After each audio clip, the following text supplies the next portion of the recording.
If you're looking for a mattress, go with Helix Sleep. Their 2-minute sleep quiz will tell you which mattress is perfect for you. You'll get up to $200 off and 2 free pillows at helixsleep.com/Pacman.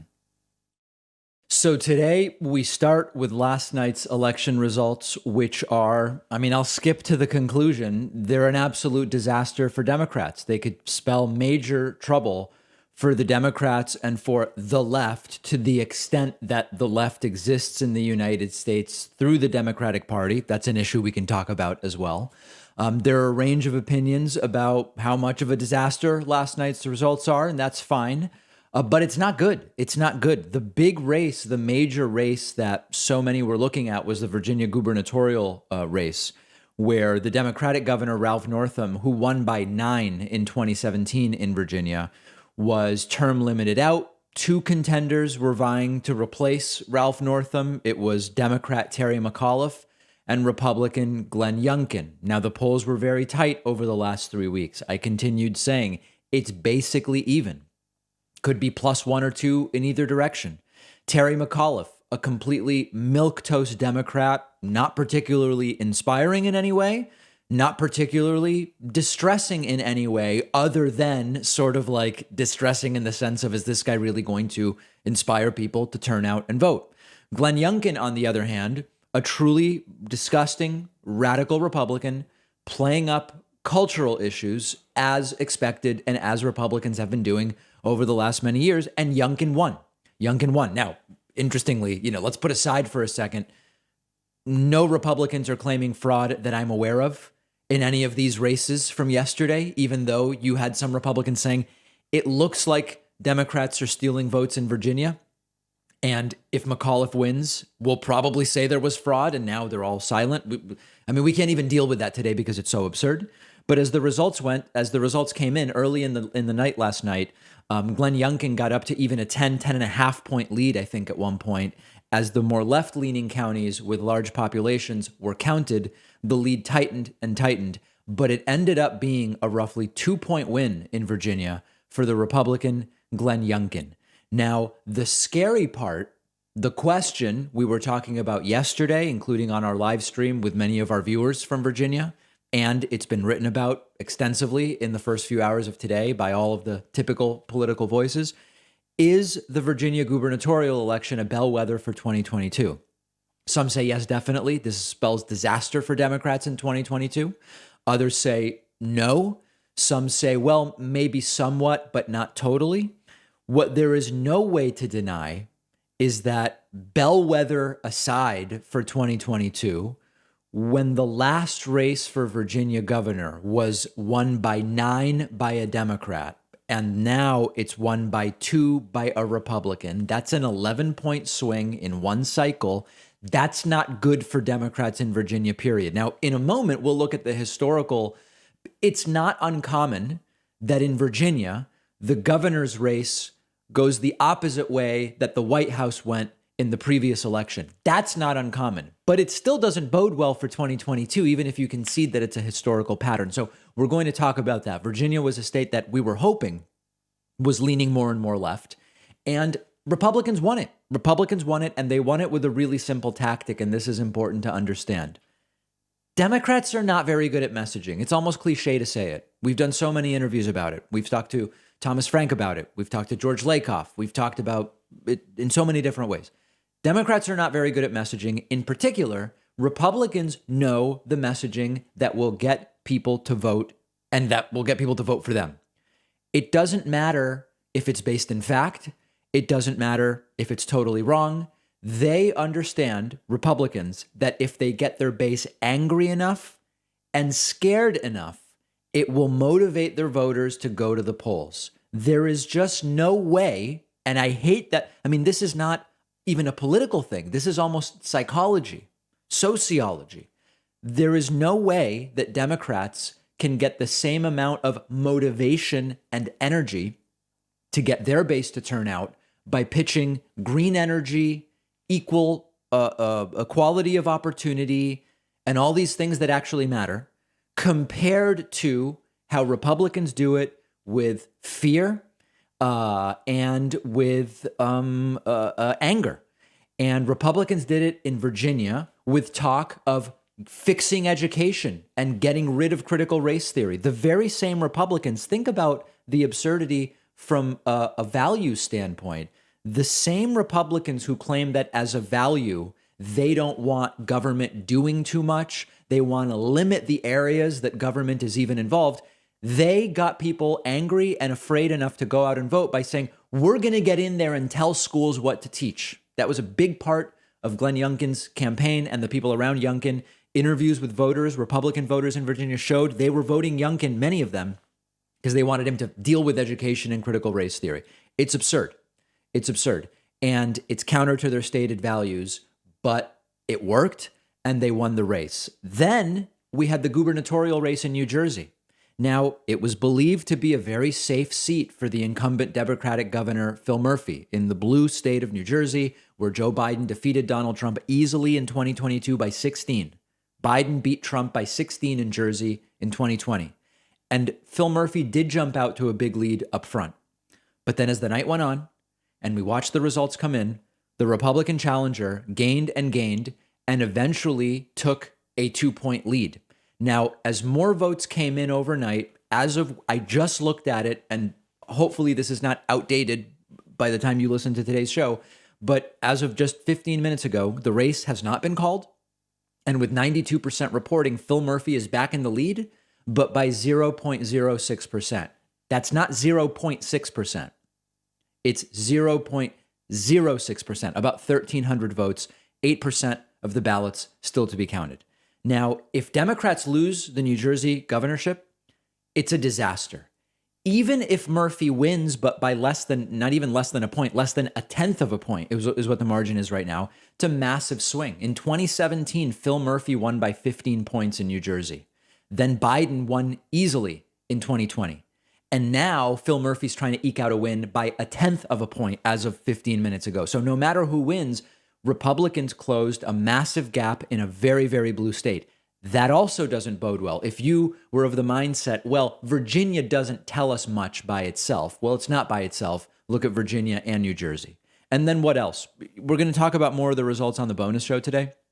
Some of the results very much expected. Democrat Eric Adams won New York City mayor.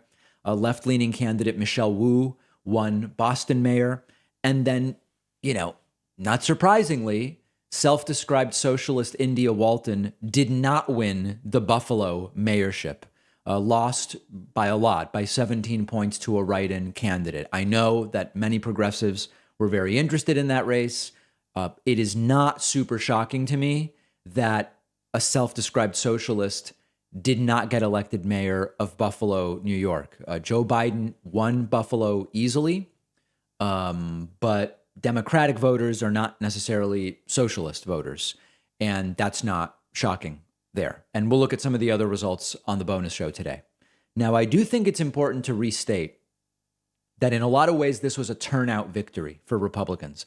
There were anecdotally Republicans saying, my Democratic friends are voting for Republicans this time around in Jersey, in Virginia, in some other races. And anecdotally, there are always examples of everything. Some Republicans who vote Democrat, Democrats who vote Republican, etc. But really, it was using fear and anger to get turnout. For example, Terry McAuliffe actually outperformed Joe Biden among some groups. Sahil Kapoor from NBC News pointed this out in a tweet and said, among white women college graduates, Biden got 58% of that group in 2020. Whereas Terry McAuliffe got 62% of that group in 2020. McAuliffe built the lead that Joe Biden had among white women with college degrees. But it just wasn't enough because other groups did not turn out in the numbers that Terry McAuliffe needed. So non-college educated white women voted for Youngkin by an even bigger margin than they voted for Donald Trump. So what we had was an exaggeration of the 2020 results with the turnout favoring Republicans. Now, does that mean 2022 looks less bad? Not really. This could point to a very bad 2022 because midterms are often turnout elections. So Democrats need to, number one, do some stuff. Now, but that sounds silly. They need to get some things done that they can point to. and say, hey, look at these things that we actually did. You've got to do some things, and we're going to talk about spending an infrastructure bill a little bit later. But saying that Terry McAuliffe simply ran a bad campaign is myopic. New Jersey shouldn't be this close. Pennsylvania Supreme Court won by Republicans. If Democrats don't want to accept this as a wake-up call publicly to save face, okay. I mean, there's debate. Do you ever really admit that it was a disaster for you? Maybe you don't. But privately, Democrats had better see this as a wake-up call. And it's almost more difficult without Trump on the ballot, as I've said before. It's harder to say, even though we haven't done much, vote for us anyway, when Trump's not there. When it's Trump, when it's overtly a referendum on Trump, the "we aren't Trump" message makes more sense because Trump is such a train wreck. Even if you don't have that much that you've done to point to, you're not Trump. You're not crazy in that way. When there's no Trump, it's, well, we're better than these other Republicans who also aren't Trump. It's weak in terms of messaging. It's weak in terms of framing. And there's a very good article in The Atlantic this morning by Elaine Godfrey and Russell Berman called "If Democrats Can Lose Virginia, They Can Lose Almost Anywhere," which points out that Youngkin neither repudiated nor embraced Trump. He really didn't do either. He actually kind of played coy with Trump, and we talked about this all along.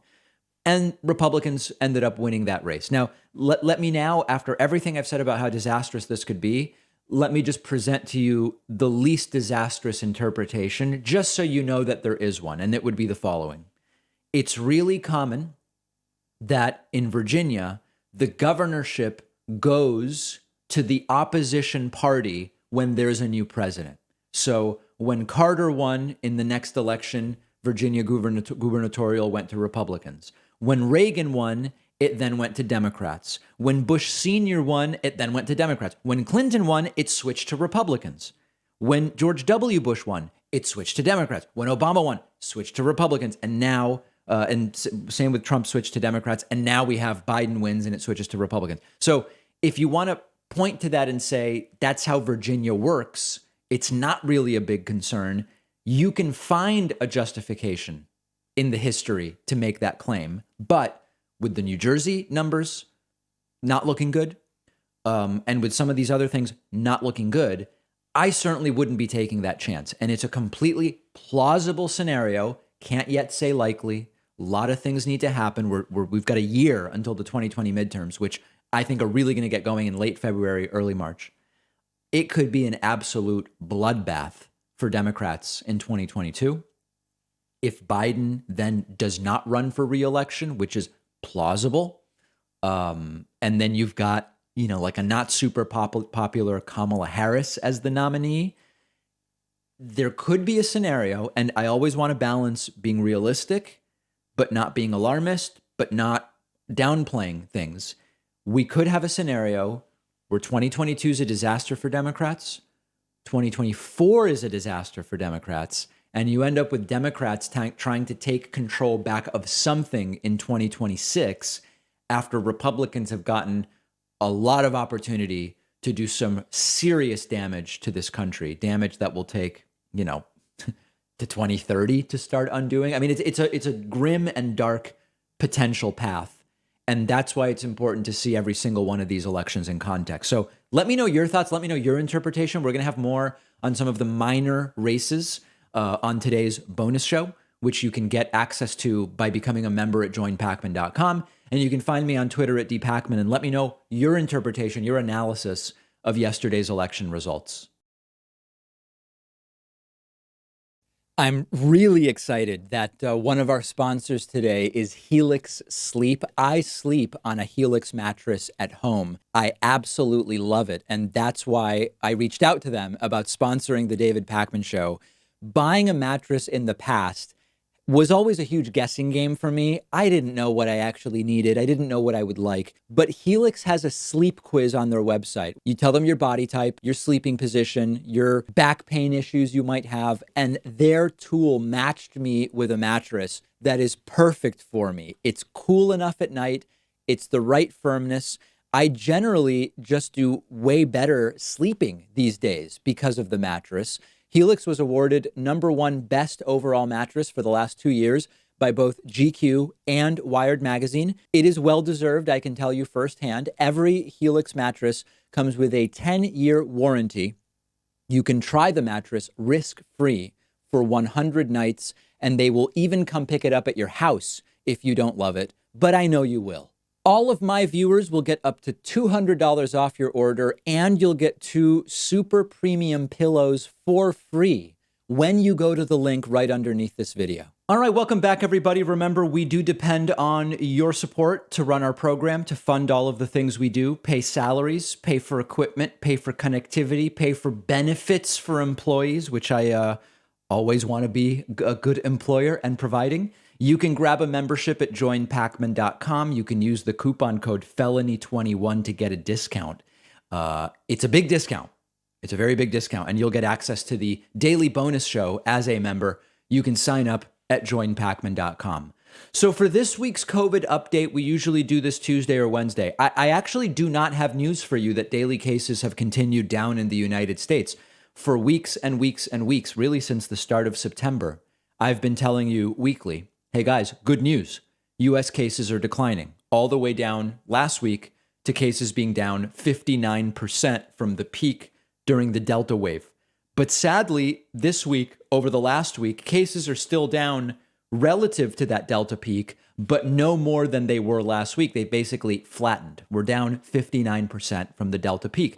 To be exact, average daily cases in the US are now down 59.99%. So like basically 60%.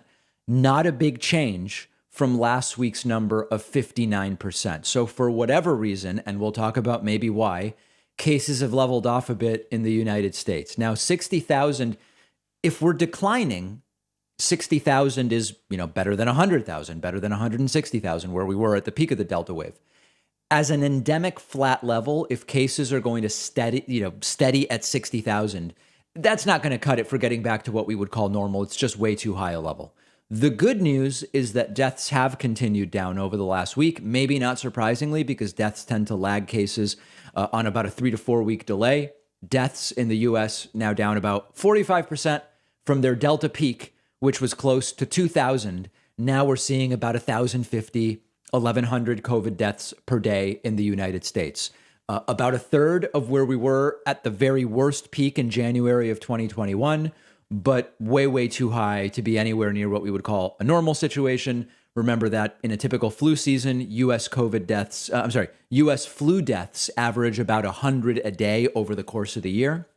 So we are still seeing 10 to 11 times the daily deaths from COVID than from flu in a typical season. Now, what's happening around the world? Last week, we actually saw cases tick up globally a little bit, and we wondered, is it a trend or is it a blip? Sadly, globally, cases have again ticked up just a little bit, not by much, basically steady. Last week, we were seeing about 420,000 cases of COVID per day. We're now seeing about 425,000 cases of COVID per day. Not a big change, but not a good number. We've also seen global deaths kind of level out, slightly tick up. Not a major change. Right now, about 7,000 people every day around the world are dying of COVID. The big news in the US over the last few days is that a CDC panel has unanimously recommended that the Pfizer COVID vaccine be approved for kids ages 5 to 11. That's a major step in starting to vaccinate kids 5 to 11. That would be a major step forward in better protecting people. There is the belief that maybe as soon as this Friday, the day after tomorrow, 5 to 11-year-olds could start to get vaccinated. We don't yet know how many parents plan to get their 5 to 11-year-olds vaccinated. That's a question. It's an empirical question to which we don't yet have an answer. We do know that it is going to be a different dosage. The dosage for 5 to 11-year-olds is going to be about a third of what it would be for adults.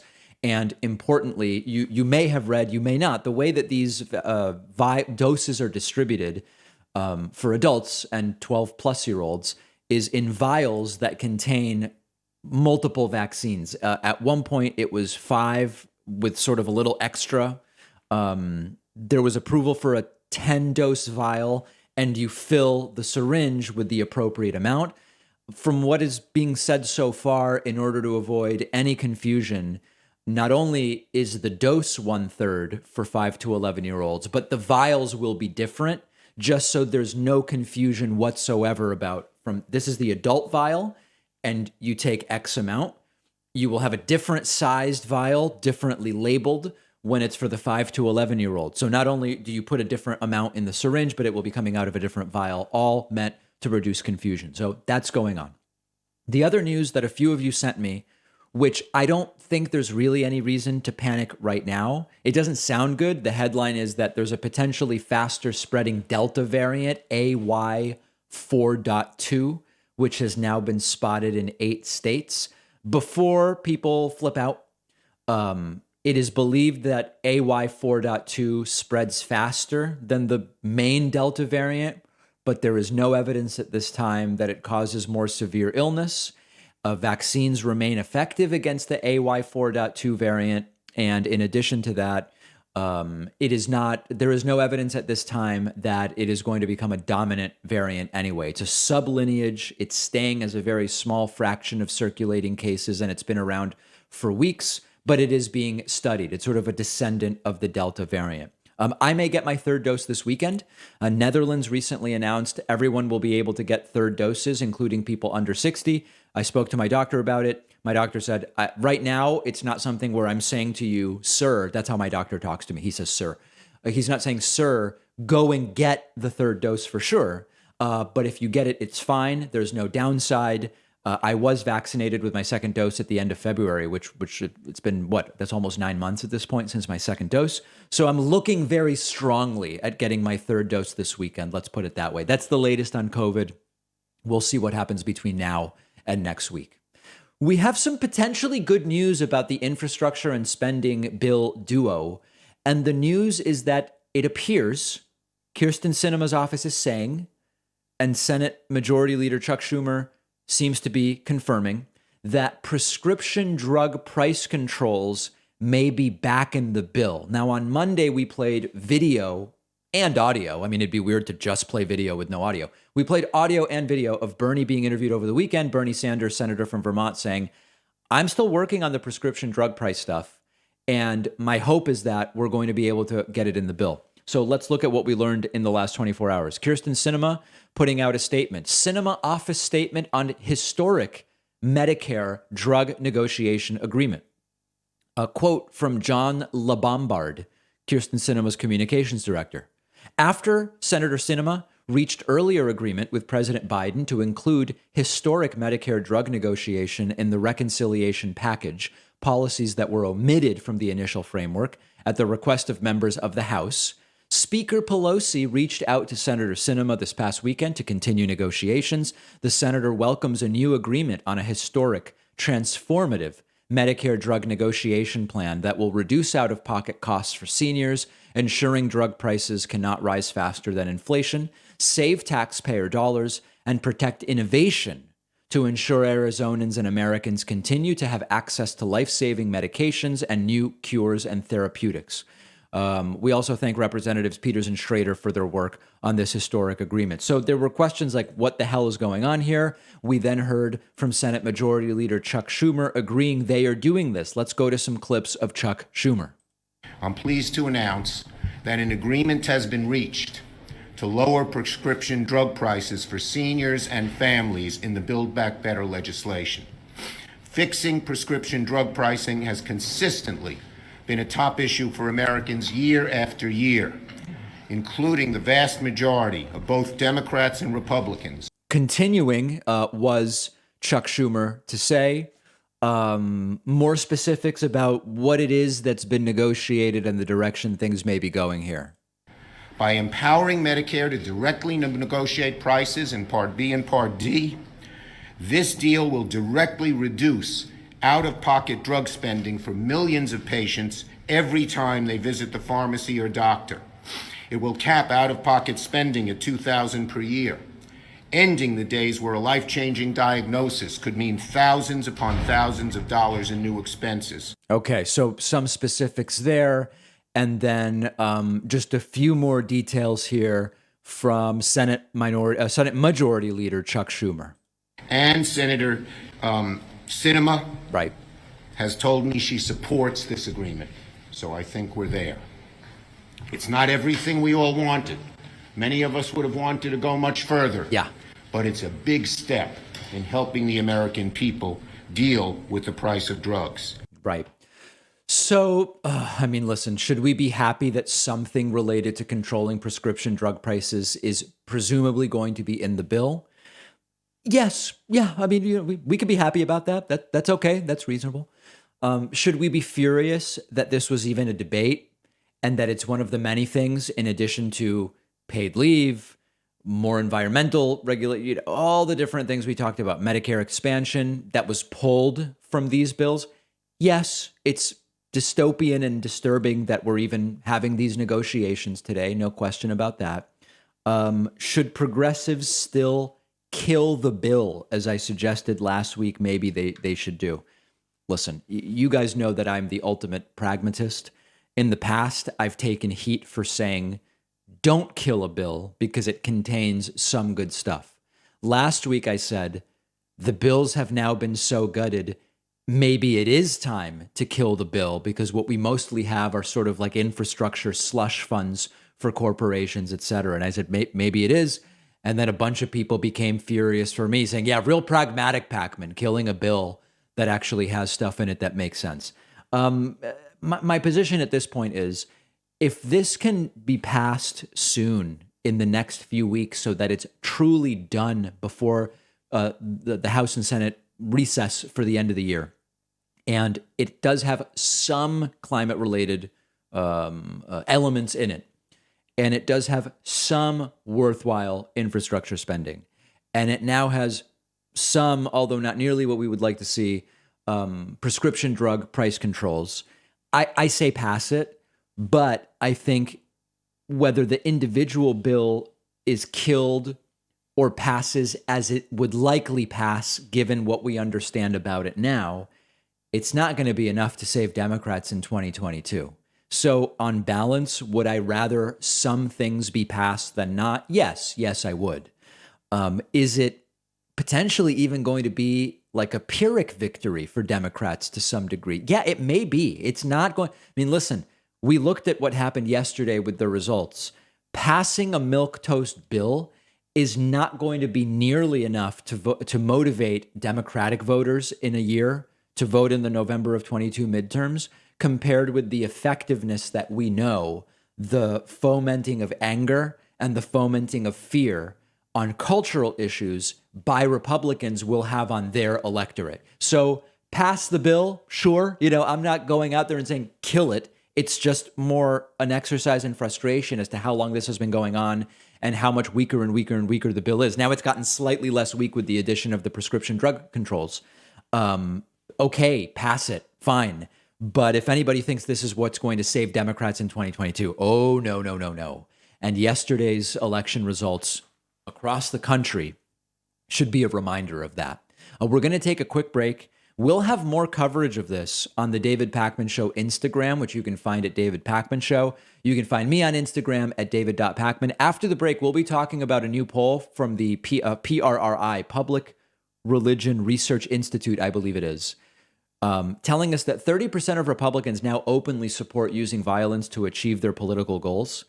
My question is, how many support it but don't openly say it? So we'll talk about that after the break and much, much more. Don't forget that the best way to support the David Pakman Show is by becoming a member, which gives you access to the daily bonus show, the regular show with no commercials. You also get access to our entire archive of every episode dating back a really long time and plenty of other awesome membership perks. Go to joinpakman.com and use the coupon code BETTER21 for a huge discount. Joinpakman.com. So we know intuitively, and we know because of what happened on January 6th, that there are some Republicans, some portion of the Republican electorate that is willing to turn to violence, that sees violence as legitimate or at least justified in order to achieve their political goals. There's a new study from the Public Religion Research Institute that looks very specifically at who are the Americans that are willing to turn to violence to achieve their political objectives. And we're going to look at that right now. Salon summarizes this as an alarming finding, but no surprise. Many Republicans now ready to support violence. New PRRI poll finds direct links between Trump's big lie, far-right media, and support for potential violence. New public opinion research. The 12th Annual American Values Survey from the Public Religion Research Institute has alarming findings. Close to a third of Republicans in the survey, 30%, agree with the statement, true American patriots may have to resort to violence in order to save our country. That's more than the combined total of Democrats and independents who say the same thing at 11 and 17% respectively. Let's look at the numbers. We're going to look at some other elements of this study because it's really well done, really interesting.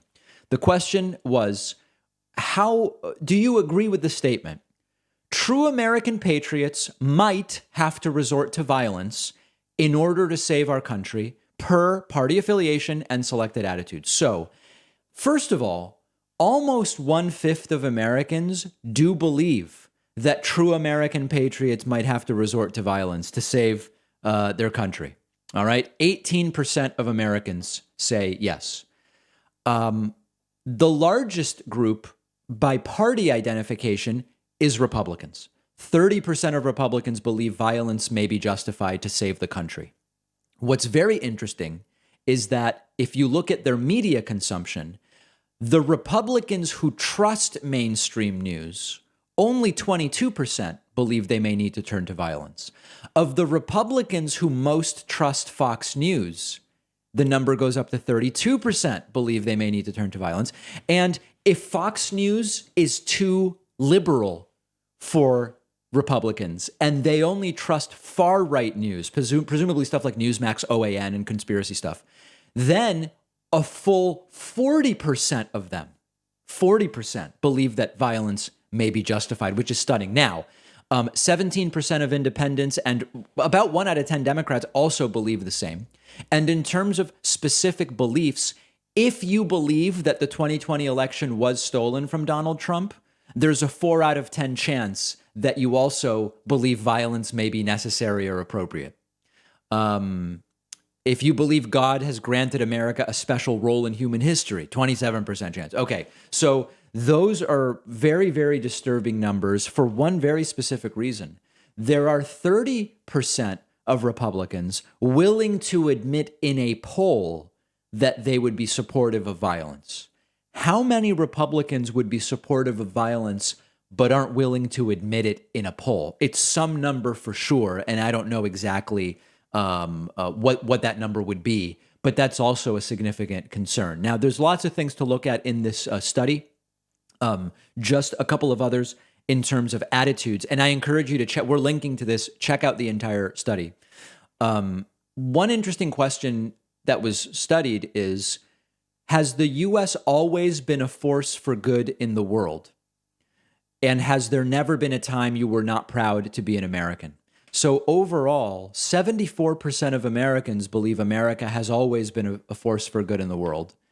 And 58% of Americans say there was never a time I was not proud to be an American. Not surprisingly, Republicans are far more likely to believe that than Democrats, but it's not like Democrats are slouches. The portrayal, the stereotype, so to speak, is Democrats don't really like the U.S. Democrats have a very anti-American attitude. If you look at these questions, it's not that low. I mean, 2/3 of Democrats still believe America has always been a force for good in the world. By the stereotypes of patriotism, it's not very unpatriotic. Okay, among other groups, white evangelicals and white non-evangelical Protestants seem to be the most stereotypically pro-American. Now, I say stereotypically because for me, being pro-American means very different things than it means to these groups, but by these definitions, followed by white Catholics and then Hispanic Catholics. Maybe not surprisingly, the religiously unaffiliated are those least likely to hold these stereotypically patriotic views about the United States of America. One other thing, we kind of talk about this idea of idealizing the 1950s that is prevalent among the American right. And when they talk about conserving and getting back to when America was great, it's often the 1950s that they have in mind. One of the questions, this really is a great study. You should really page through it. People were asked, do you think life has mostly changed for the better since the 1950s? Among Democrats, close to 2/3 believe life is better now than it was in the 1950s. Among independents, about half believe life is better now than it was in the 1950s. Only 29% of Republicans believe that life is now better than it was in the 1950s. And that's very telling when we think about conservatism. What do they want to conserve? What do they want to go back to? And it seems as though it's often this kind of 1950s idea. It's not wrong. It's not wrong. Not wrong to believe that. Last thing I want to look at. What traits do you associate with being truly American? And a really excellent question. Where you see agreement, where between all Americans, Republicans, and Democrats, there's not much of a difference, are believing in individual freedoms like freedom of speech. Republicans and Democrats basically united. That is something that is truly American. Believing every citizen should be able to vote in elections. Almost exact numbers between Democrats and Republicans. Accepting people of diverse racial and religious backgrounds. You start to see a little bit of a split. Republicans, slightly less than Democrats, believe that. But where you really start to see differences is on questions like being able to speak English. Is being able to speak English a sign of being truly American? 93% of Republicans say yes, whereas only 68% of Democrats say yes. Believing that capitalism is the best economic system. You see a 27-point gap between Republicans and Democrats on whether that is a sign of being really American. Believing in God. There is a 33-point gap. Almost 80% of Republicans believe that to be truly American, you must believe in God. Less than half of Democrats believe that. And then an interesting one, being of Western European heritage, a sort of white supremacist belief as being truly American. 1/5 of Republicans believe that, but almost 1/5 of Democrats believe that as well. Okay? Check out the study. We're linking to it. And recall, of course, that when it comes to this openness to violence to solve political problems, recall that Republicans claim to be about law and order until they are not. They claim to be about supporting the police until January 6th, when suddenly they didn't support the police. They claim to be about business freedom until some businesses started saying, hey, we want our employees to be vaccinated against COVID. Then they weren't about business freedom anymore. I could spend the whole show giving you examples. But the point here is, they regularly fantasize about things that they claim they don't want to see. They claim they want to prevent the collapse of society, and yet increasingly they're willing to cause it in order to achieve what they believe will be successful political outcomes.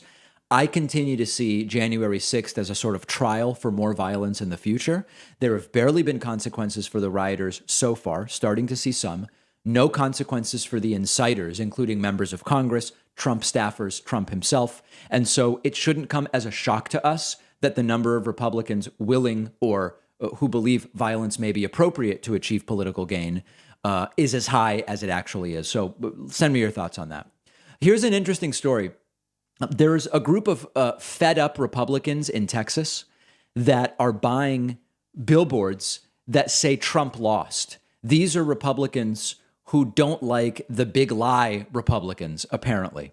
Former President Donald Trump has been pushing for audits even in states where he won, but some anti-Trump Republicans are putting their foot down in Texas.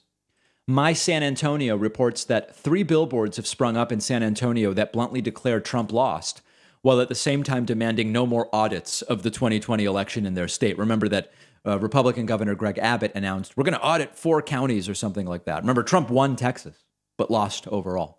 According to My San Antonio, the billboards are being sponsored by an organization called Republicans for Voting Rights, spending $250,000 to pay for billboards in Texas, Georgia, Florida, Pennsylvania, Michigan, Virginia, Wisconsin, and Arizona.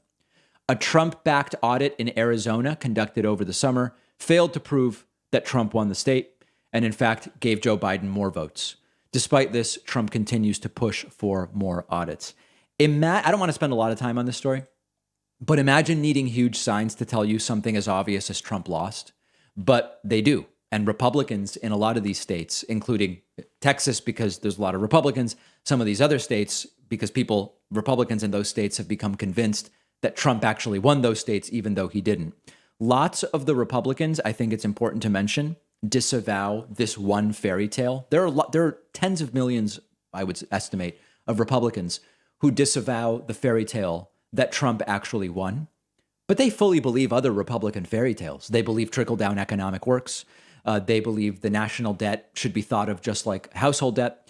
And so while, you give credit where credit is due, there are some Republicans, like Liz Cheney, who don't believe the fairy tale that Trump won.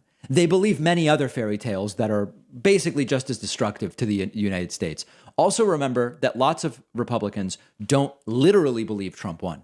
They see saying that Trump won as a sort of loyalty test, a loyalty oath in a war that they see themselves as fighting. So for some of these Republicans that might see these billboards, telling them Trump lost doesn't change their view on the facts. It's not even an empirical argument for them.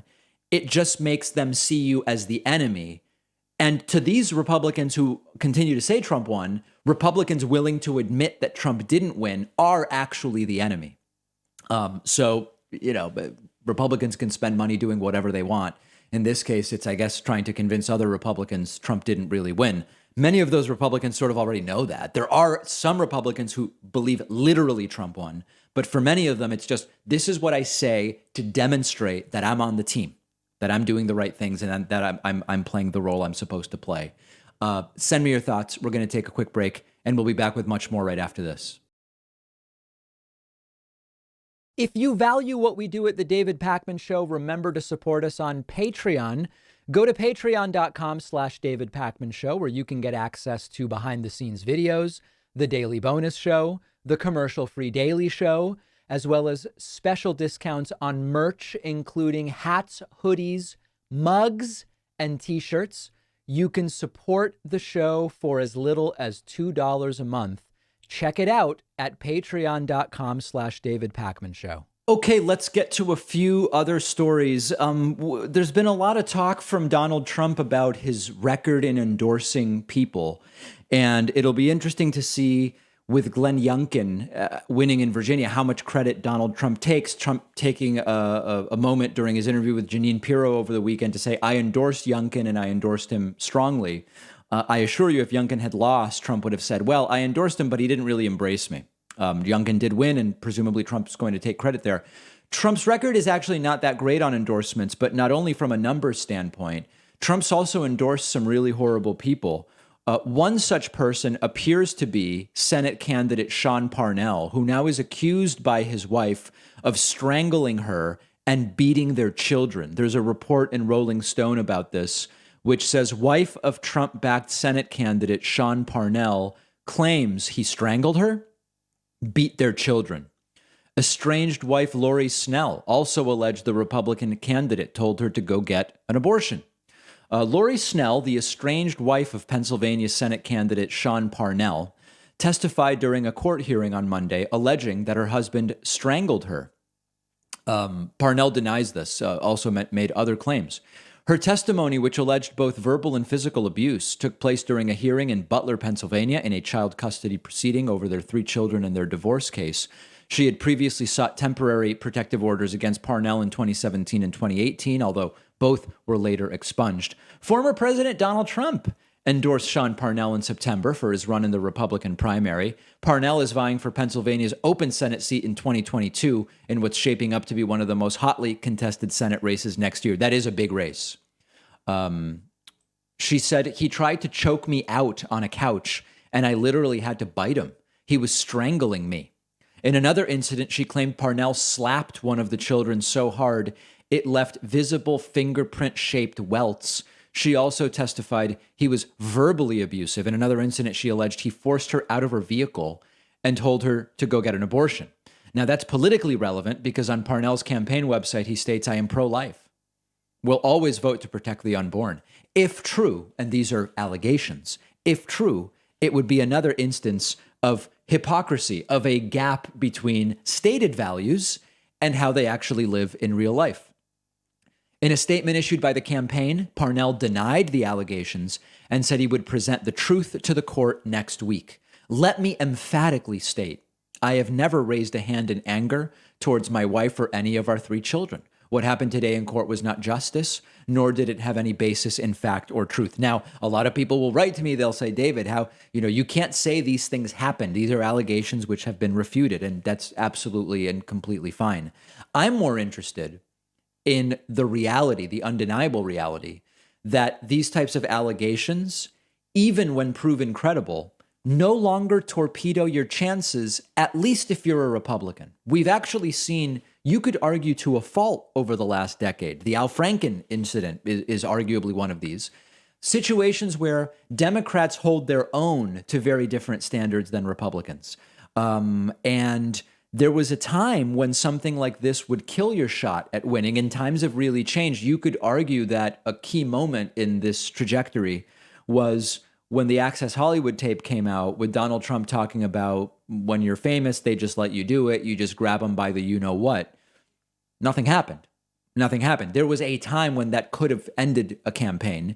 Today, it won't even necessarily get Donald Trump to revoke his endorsement of you. For now, Donald Trump has not revoked his endorsement of Sean Parnell. I wouldn't expect him to for the time being. Hell, Sean Parnell could end up being the Republican presidential candidate. This wouldn't even necessarily disqualify him from that. So it is very much the case that the Pennsylvania Senate race is going to be a big, big deal in 2022. The 2022 elections in the United States are going to be wide-ranging and important. There are actually a number of seats, Pennsylvania, Ohio, maybe Missouri, North Carolina, and Alabama, where there are retiring Republican senators. Doesn't mean a Democrat can win, but it at least will not be a Democrat going up against an incumbent, and those are real opportunities. And as we've talked before about the Joe Manchin problem, I continue to say the way to fix the Senate is by flipping some red states blue. It's not by primarying Manchin and then having whoever defeats Manchin, if anybody, lose to a Republican in the general in West Virginia. It's literally not a solution in that it actually gives Republicans an additional seat. So we're going to keep an eye on the Sean Parnell allegations. Another beauty of an endorsement from Donald Trump. These are just allegations for the time being. Just important to mention that. There's a reason why in this story's YouTube clip, I'm using the word accidentally in quotes, because when it comes to accidentally firing a gun, we really shouldn't be using the word accidental. We should be using the word negligent. We should be using the word reckless. The headline, as it's being reported by WLOX and others, is that a woman had a gun in her purse during a basketball game, okay, and she accidentally fired the gun. I don't think accidentally is really the right word that we should be using here. But the story is a woman has been given a $500 bond after firing a gun at a basketball game in Madison, Mississippi, that is. According to police, the incident happened inside the gym at Rosa Scott School Monday night. During the game, Kashawn Alexis McReynolds reached into her purse to grab her phone, but accidentally fired her gun. Nobody was hurt, but the game was suspended while investigators escorted McReynolds to a secure office inside the school. McReynolds did have an enhanced concealed carry permit, or permit, as some folks like to say, which allowed her to have the firearm at the event. However, she was charged with discharging a firearm within the city limits of Madison in violation of the City of Madison ordinance. McReynolds was given a $500 bond and a court date to appear before Madison Municipal Court. Accidentally means negligent discharge. We have to stop normalizing these incidents by calling them accidents. And that's why I'm calling this, quote, accidentally. It's the wrong word. It was a negligent discharge that was related to the reckless handling of a firearm. Imagine, now it didn't happen here, but it happens all the time. Imagine ending someone's life with such a dumb mistake. It's happened. We've covered the stories. Even, I mean, this is now kind of a whole other topic in a sense, because some people pointing out this was a legal concealed carry individual, licensed. Even the classes that are run in many states are kind of a joke. As I've said before, I don't talk about whether I own guns, so I'm just going to couch this generally. There are many liberals I know that own guns who have said, the classes really can be passed by morons. And we know that to be true because of the number of instances where it's not someone who criminally obtained a gun, doesn't have a permit, doesn't have a concealed carry permit, whatever. People who are licensed and up to date on everything that they're supposed to do, who behave recklessly and negligently with firearms. And if and until, and I'm like a broken record on this, if and until accidents are actually treated like the serious negligence that they are, I don't think we're going to see anything change. The Madison Cawthorn incident is just a perfect example of this, where Republican Congressman Madison Cawthorn tried to board a plane from, I think it was somewhere to Charlotte, maybe it was Asheville to Charlotte or something like that. And he tried, in the sense that he had a firearm in his carry-on, he tried to board a plane to get through TSA security with a firearm. And it was chalked to, oh, it was an accident. He didn't know the gun was in the bag, as if that's an excuse.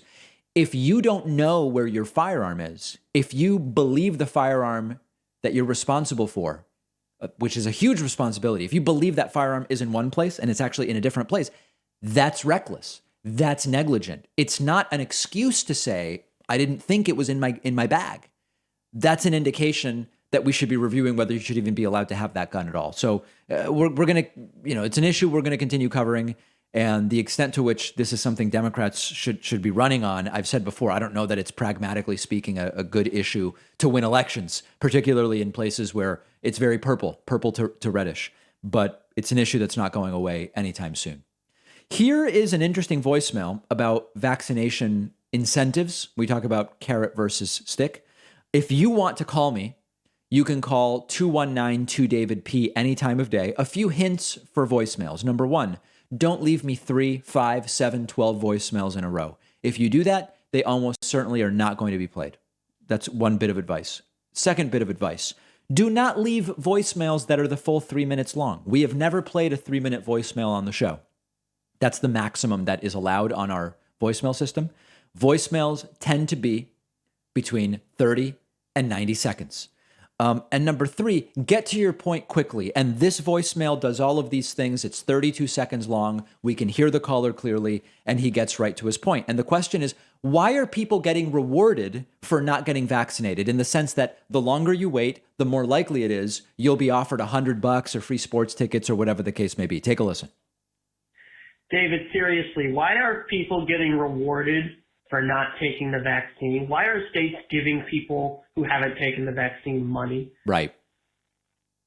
I really don't understand the logic behind it. I guess it's like this incentive thing, carrot and stick mentality. But it really, why don't I get it? I got it a long time ago. I was a participant in this fight to end this thing. Sure. Why don't I get my $100?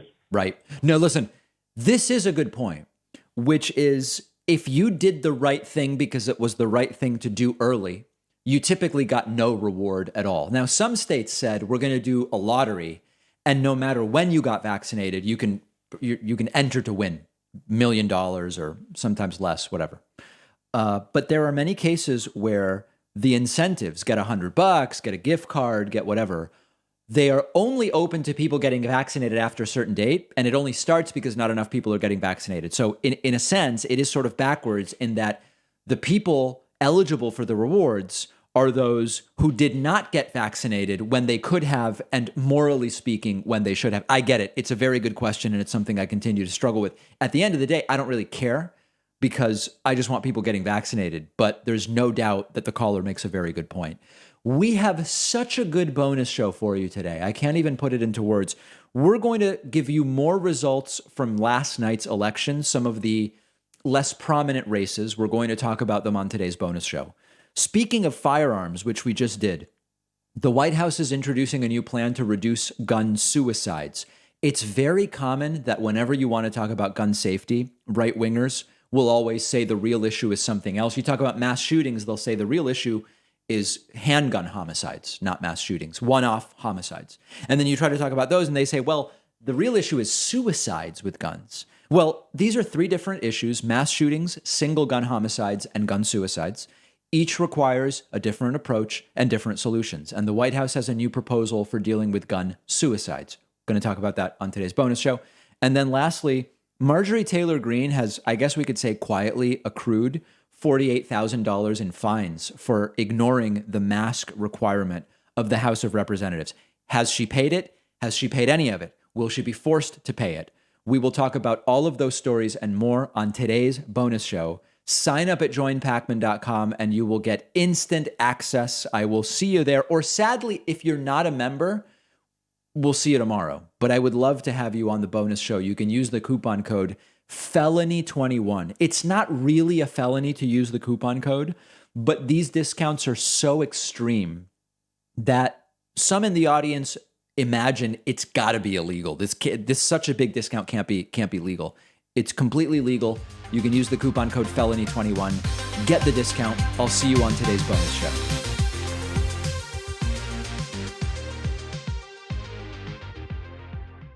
Thanks a lot for watching today's show. I just want to take a second to tell you about today's sponsors. If you're looking for a mattress, go with Helix Sleep. Their 2-minute sleep quiz will tell you which mattress is perfect for you. You'll get up to $200 off and 2 free pillows at helixsleep.com/Pacman.